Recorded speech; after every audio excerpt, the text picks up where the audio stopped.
I'm gonna cut straight to the point with this. Richie Trozer and Bill Denborough were actually the best friends of the main seven of the Losers Club. You see, Bill is the one that convinces Richie to go with him to the Bloy Street to check out what Eddie saw. And any other one, I want to say, would have told Bill, no, let's not do that. But Richie already has an undying loyalty to Bill. They kind of have a mutual respect for each other. I mean, not immediately evident, as Richie still holds Bill to a high regard.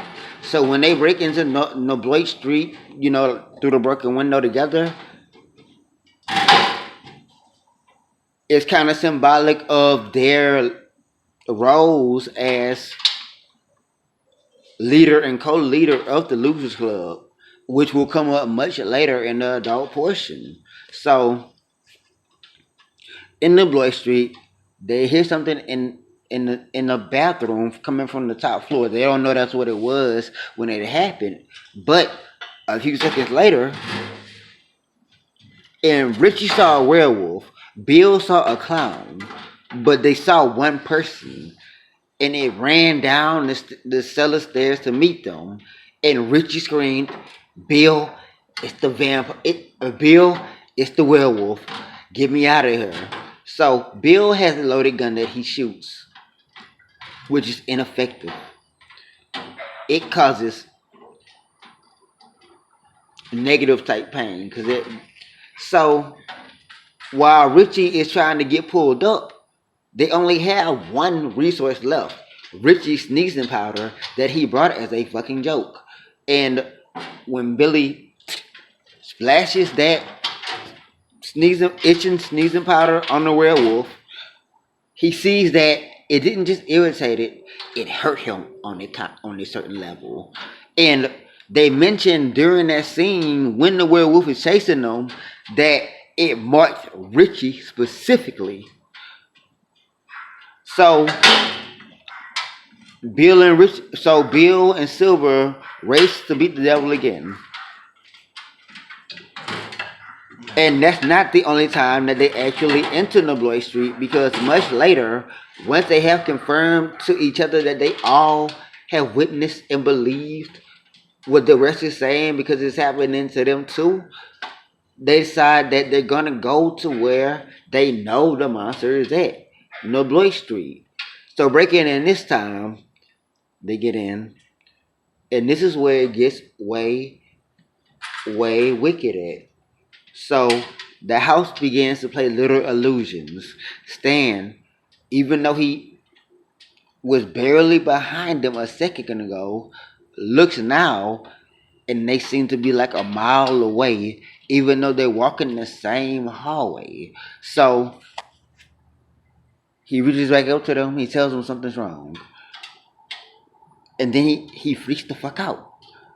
He tells them, "Hey, y'all got shit that's helping y'all. You got your brother, you got your voices, you got your asthma." And Bill slaps some sense into the nigga, and it's like, "Stan, shut the fuck up. You got your birds. Stop being a bitch." But Stan insisted on being a bitch. So Bill told him as politely as he could that if he didn't, they would all be fucking dead. And that resolves Stan a little bit. It's not that Stan is a coward, it's just that Stan was affected by it on a very, very personal level. Like, his fear wasn't just like a scare. His fear was that whatever this is, it's completely invalidating the world view that I've known to be established and orderly. It goes against anything I've ever had to try to think of. And that's really why he kills himself as an adult. Spoilers, but it's an old movie. So when they get to the Lord Street this time, it knows they're coming. So it has traps this time. They hear mewing coming from a cabinet, and notice Richie does this Because what's Richie's two nicknames? Four Eyes and Trash Mouth, right? He's the eyes of all of them. So he gets to the cabinet, he opens it, and he sees something so disgusting. He closes the cabinet, and when they asked what it was, he said it was a bunch of rats, and all their nails were coiled together. And Eddie says, "Well, that was smart. It knows everybody is afraid of rats." And Bill tells them, "Y'all don't see what he was trying to do? He wanted to get Beverly to waste one of our slugs. We have very infinite ammo." So they walk up, they look through the rooms, and finally they find a bathroom with broken porcelain everywhere. And they stand there perplexed. What's going on in here? Someone laughs. Someone else catches what's going on. And then they finally know what happened. The monster had been coming from the sewer so fast, rushing to get to Bill and Richie the first time they came here, that it just completely shattered the commode once it got out to go back down and chase them. So now there was just the commode, scattered porcelain everywhere, and the drain leading down to the sewer. And what do you think these niggas did? They looked, and they saw a light rushing up to meet them. They backed away, and the light shot out the drain, and individually, it hadn't really transformed completely, but individually, they saw it begin to transform into something specifically for them. And then Richard screams out, "Holy fucking shit, it's a teenage werewolf." So it's mode locked. And the thing is, with it, whatever form it becomes, it has to abide by the weakness of those forms. That's why the Silver Slug was able to actually damage it. Because even though they believed in a werewolf, they also believed that a silver bullet had the power to kill a werewolf.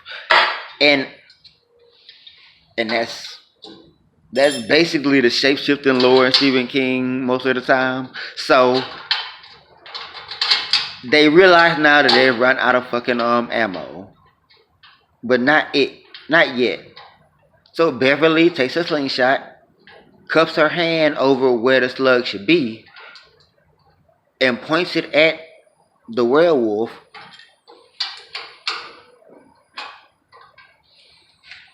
And the werewolf doesn't really buy it. And then Bill tells her, "Send the son of a bitch to hell." And that convinces him. That's when the werewolf says, "Nah, y'all come to the sewers and fuck with me. Keep that same energy." And he did a tactical retreat. I mean, he fucked that nigga Ben up, I forgot to mention that part. But that was really the really worst damage in that fight.